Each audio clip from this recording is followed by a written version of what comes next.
the fairy tale stories, if you like. And that's really what hotels is about. It's creating stories, creating memories. Hello, my name is Renae Leith-Manos. Welcome to this podcast, Where To From Here, featuring conversations about luxury travel and how it's changing in every pocket of the globe.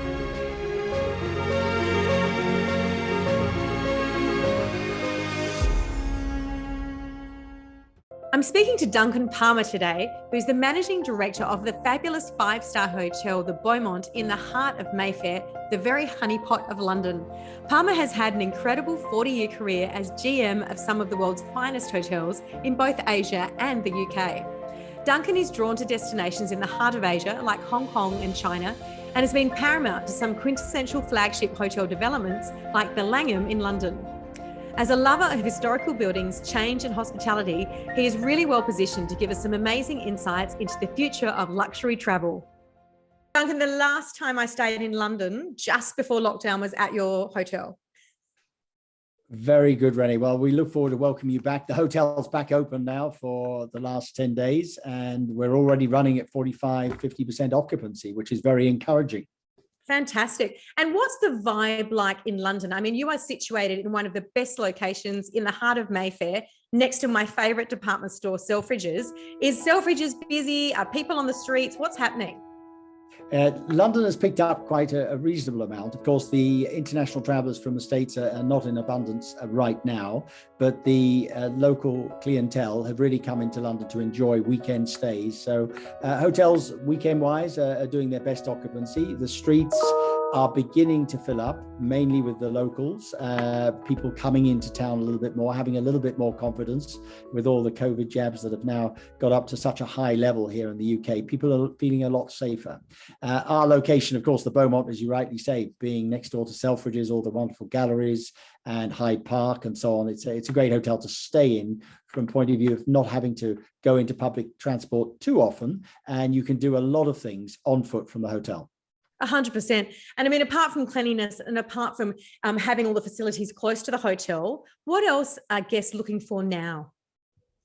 Well, coming into London now, I think they're looking, for a safe, clean, assured environment. They are looking for smaller hotels, I think, in that respect. The Beaumont, being 70 rooms tucked in the Mayfair in a very quiet area, is a very attractive place to come to.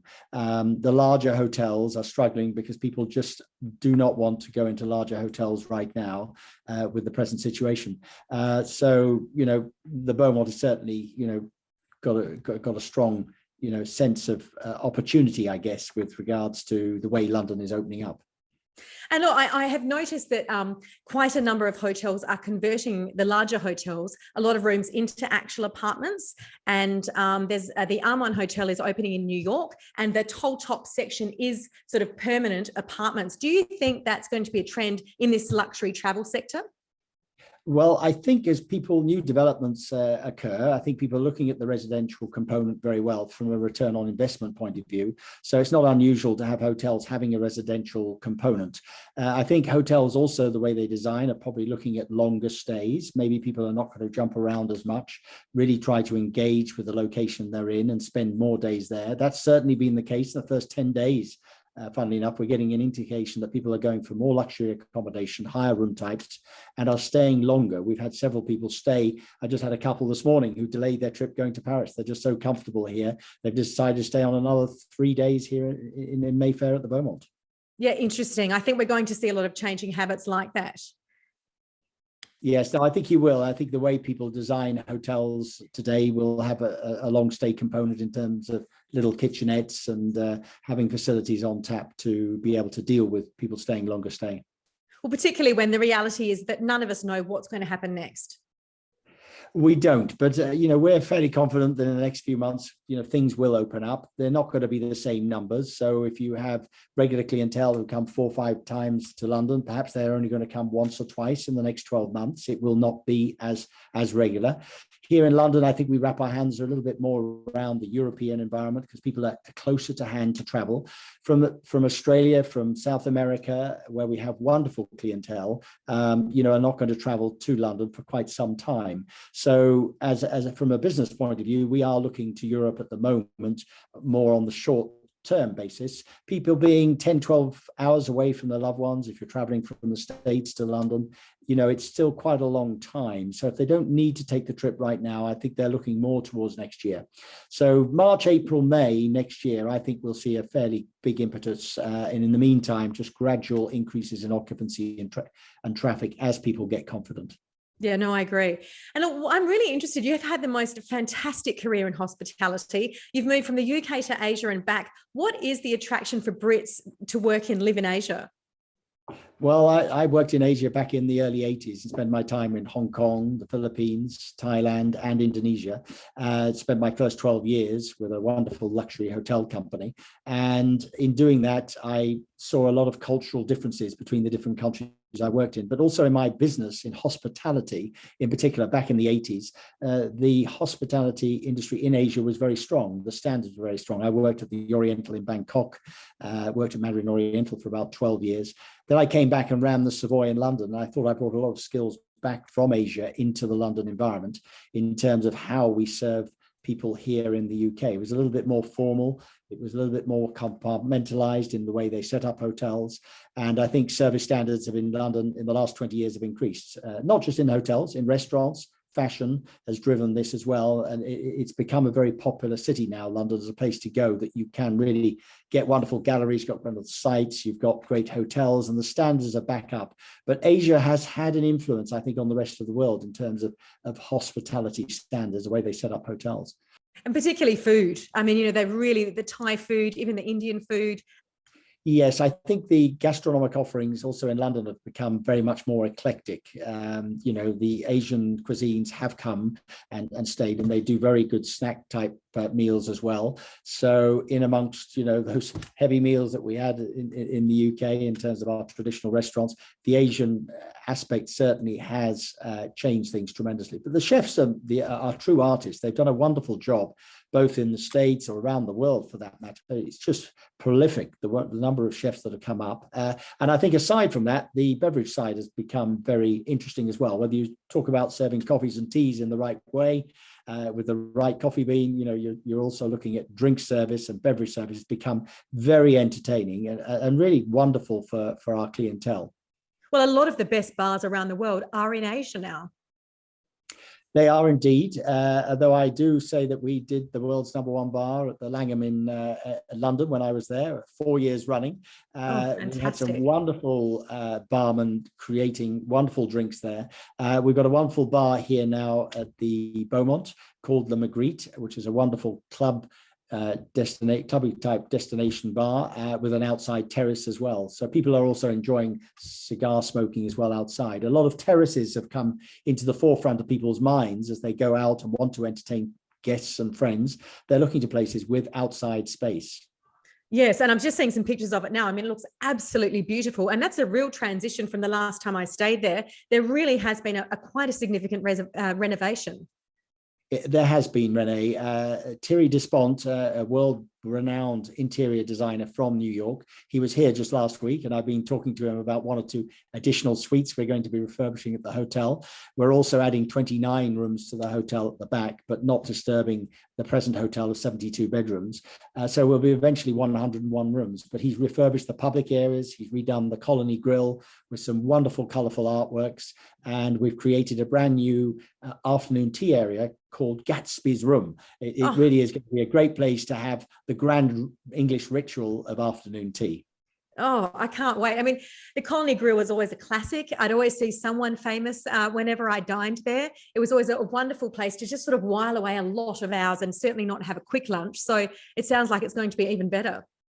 It is indeed. We've got a wonderful new chef, Ben. He's done a great job in terms of elevating the cuisine. The day-to-day cuisine in the Gatsby's for a la carte lunch and dinner is there as well for people to enjoy, as well as the champagne cocktails.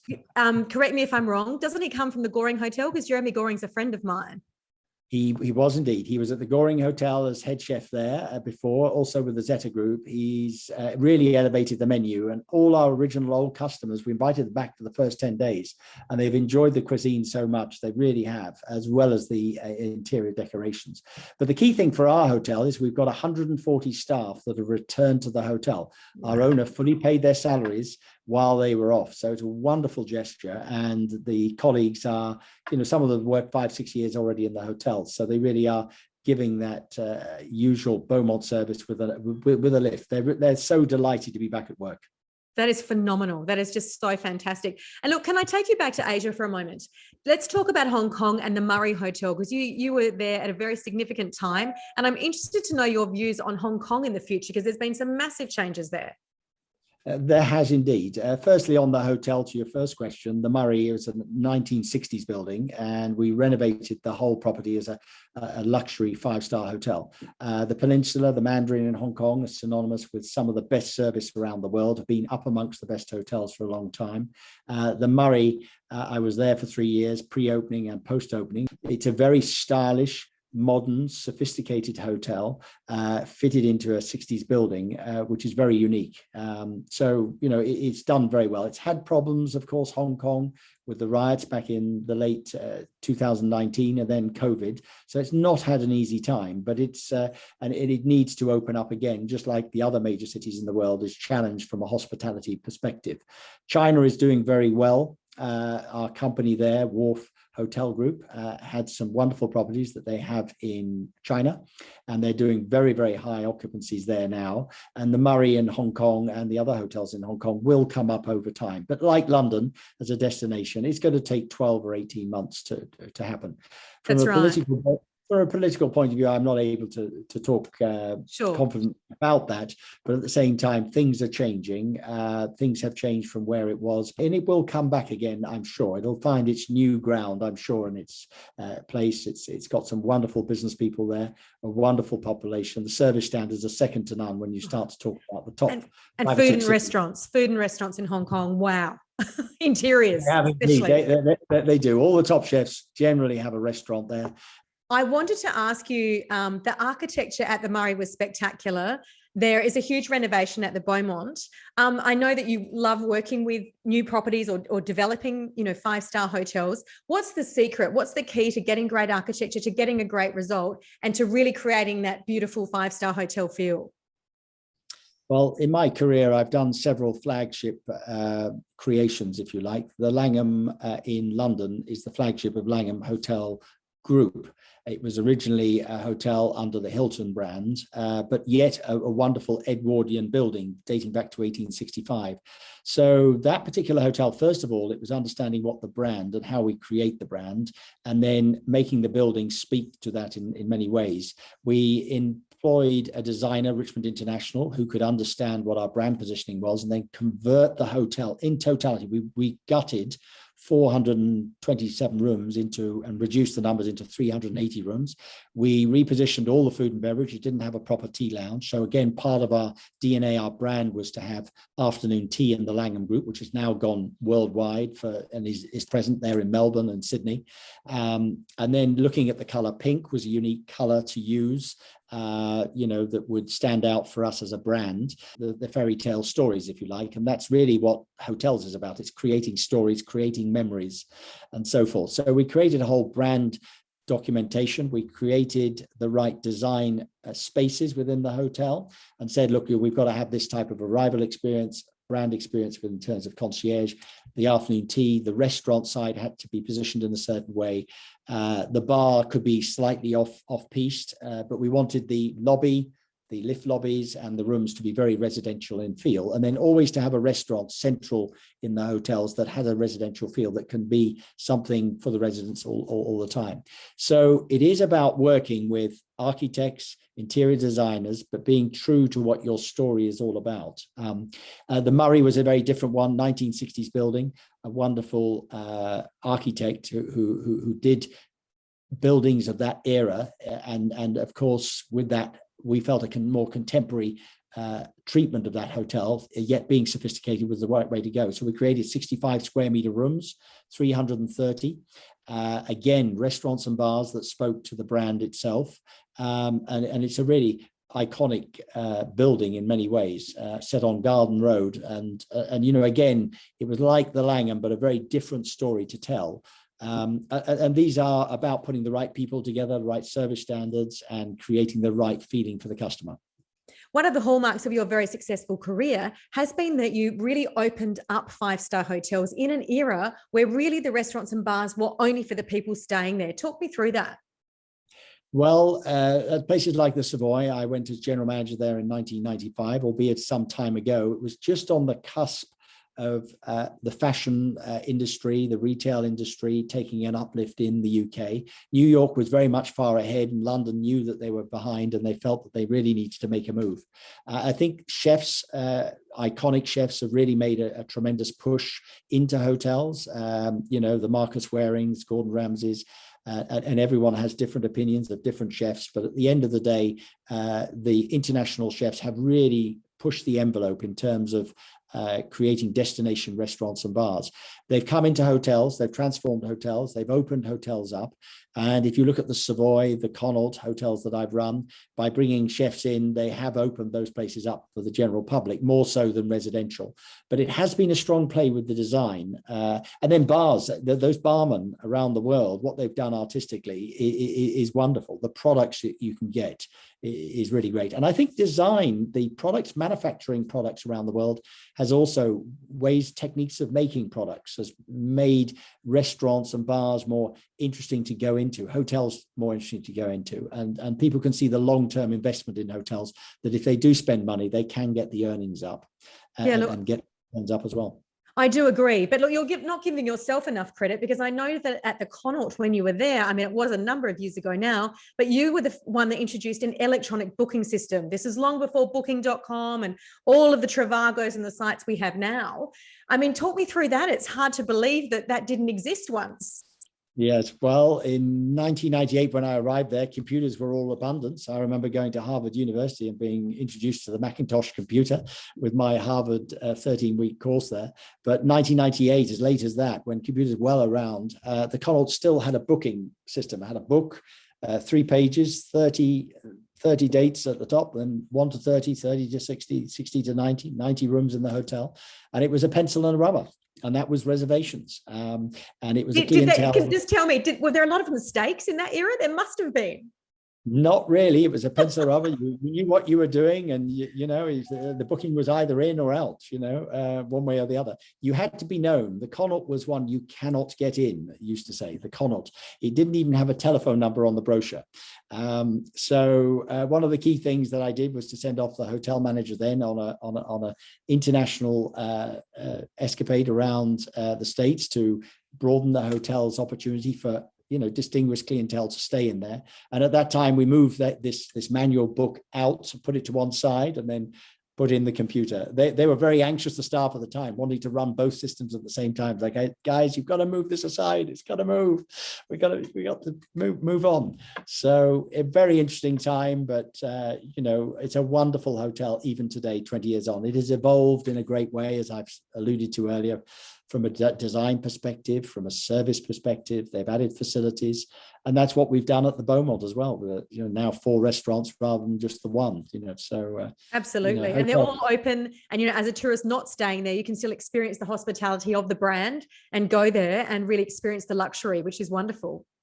It really is. And if you go around Mayfair, the retail aspects of Mayfair are very, very strong, up and down Mount Street to Grosvenor Square, to North Audley Street. They're wonderful, iconic, entertaining, shops, retail aspects, and galleries that you can go to. So look, we could even call you an agent of change. And I know that you're a reader, and one of your favorite books is Who Moved My Cheese, which is all about change. So I have to ask you, in this era in which we now live, what are your tips for people listening to cope with change, and particularly in relation to travel? Well, it's true to say that I have moved around a lot, and I've very often taken on hotels that need changing, that need developing, that need an evolution, if you like, not a revolution. I think you've got to bring your people with you, but you've got to move the product and you've got to go with the times. You've got to listen to what customers really want. And even though we've done things at the Beaumont, every day now we're monitoring about what people's impressions are, what else might be missing. We've got an owner who wants to continue to invest in the hotel and make it the very best in London. So, when you're working in this industry, I think change is always a good thing. I think in some respects, you have to keep hold of those things that hold true to your brand and hold true to your hotel that the customers like, but very often they need adjusting, they need evolving. But it's a bespoke individual service we have here at the Beaumont. So as we design new rooms and bathrooms, we have to look at all the details very carefully, and we want unique things. We don't want the same standard lamps on every floor, on every corridor. We want antique, unusual shaped lamps. And so, if you've got 7 or 8 floors, we want to have 16 different lamps on the floors that entertain the eye, that become and believe. A simple thing like that can speak to the brand in terms of your bespoke individual type of environment that you're offering your clientele. So young people coming in the industry, I think you've always got to have an open mind. I think the more time you can spend in the business, the better. And you get a real feel of really how well you're doing. And you have to keep asking yourself the question, what else can I do to make things better tomorrow? And each day I leave, I say, well, what did I do today? What difference did I make today to the business or to the customer that we can then take forward and make the hotel even better? And can I ask, who is the owner? I don't know who the owner is now of the hotel. The owner of the Beaumont is the Zayed family. He's a wonderful family, and they own the hotel 100%. And they're just very interested in developing the hotel. He doesn't have any other hotels. But at the end of the day, this hotel is a very personal purchase for him.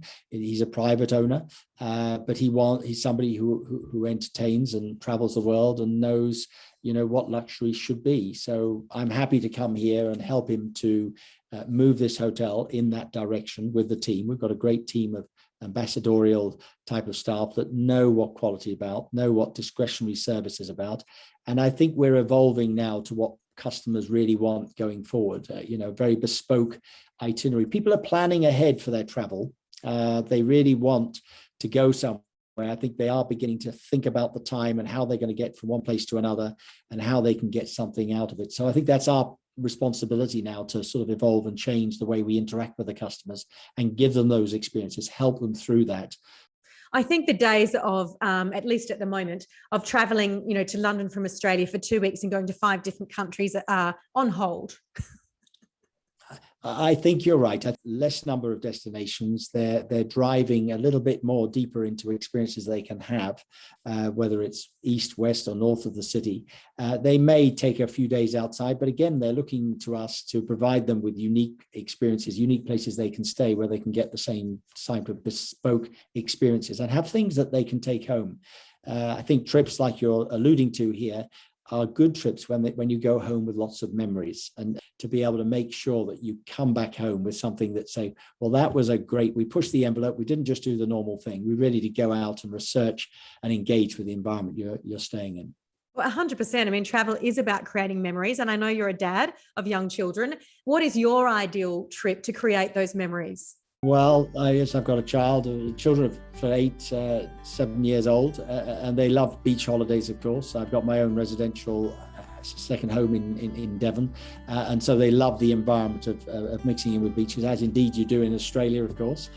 We have some wonderful beaches here in the UK as well, and some of the residential hotels have really come up. So I think, if you're visiting the UK, the idea is to have a few days in the city and indeed branch out. Bring your swimmers with you, because we are having some warmer days nowadays with the climate as it is, and go out and engage with the beaches. Your wonderful walks you can do along the coastlines in the UK as well. So, for myself going abroad, Italy is a wonderful place to go. I have an affection for the whole of Asia. I was there 3 years with my children. We traveled to Japan, to Australia, to Bali, to Singapore, and all these wonderful destinations. And it's a great engagement for kids to be able to travel. It really does form part of their education to learn what they're doing. 100%. And I wanted to ask you, the Beaumont Hotel, one of the highlights when I last stayed was the wellness centre with the ice bath and the gym and the pool. It was just done so well. Is that still there, or have you changed it? Yeah, it is still there. We've enlarged the gym. You'll be glad to hear that quite a few people were giving us comments about our past gym being not big enough. So we've managed to triple the size, in fact, of that. So it's around about an 85, 90 square meter gym now with all the latest techno gym equipment there. We've got 4 treatment rooms now rather than 3. The ice bar is still there, as indeed the hammam and the sauna as well. So we've got some good facilities for a 70-bedroom hotel. It's wonderful to have this. So the Beaumont becomes really a one-stop shop for many people coming into London. Fantastic. And look, one last question, Duncan. We really appreciate your time, but Not at all. where to from here for you? Well, I'm very committed to the Beaumont. It's such a jewel of a hotel in the honeypot of London. I want to bring this hotel really up to its very best that it could possibly be. The owner has aspirations to do that. And after 35 years of traveling, I think I need to settle the kids down and the family down. So very much here for now. Of course, if our owner buys something abroad, I'll help him work on that as well, of course. But I'm really focused on this for the next 5-10 years to bring the Beaumont up and forward. We're developing the property, expanding it, and any property that's been 7 or 8 years old always has certain things it needs to continue to do. No, that's true. But I have to say that in less than half a decade, the Beaumont has become an institution in London, which really is quite extraordinary. It is. We've got institutions like the Connaught, like Claridge's, that have been there 100 years, and places like the Dorchester have been 80 or 100 years. And of course, they're a very unique situation. But the Beaumont, in only 7 years, has done a tremendous job in its positional play. It's a very secluded part of Mayfair, one really worth visiting. So I hope many of your listeners will come and visit us here. And I think one of the most quirky facts of your hotel is the fact that it was Selfridge's car park at one stage, right? The building?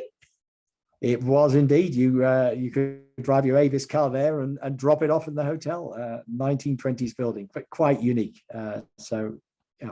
We really do. And we really never know what's going to happen in the future. And that's just one example. But Duncan, thank you for speaking to us. Take care in London. And I can't wait to see the hotel and the renovation as soon as I can come to London.